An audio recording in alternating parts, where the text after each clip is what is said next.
Welcome to The Explainer. Today, we're uncovering a hidden threat to our electrical grid. I mean, look at this stuff. On the outside, your equipment looks perfect, totally solid and reliable. But inside, a destructive process could be silently at work, just waiting to cause a massive failure. Yeah, this is called partial discharge. Think of it like tiny sparks slowly eating away at the insulation. So what's actually causing this invisible threat? Well, it's not a material flaw. It's a manufacturing one. It all starts with tiny gas-filled pockets, gaps, or even contaminants left over from the factory. And what's really interesting here is that each of these little defects carries a different level of risk. See, the air in that void can't handle the voltage like the epoxy can, so it sparks.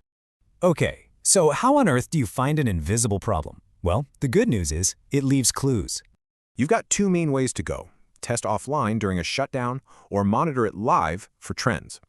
Basically, techs are listening for electrical signals, radio waves, or even ultrasonic pings from those tiny sparks.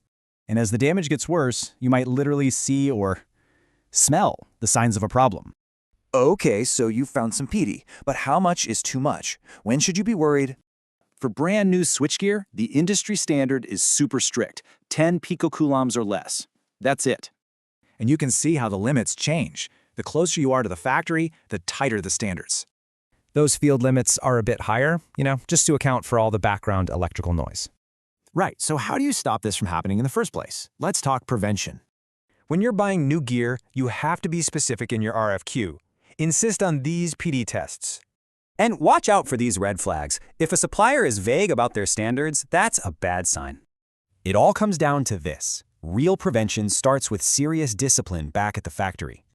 So now you can see the threat. The real question is your equipment truly protected from it?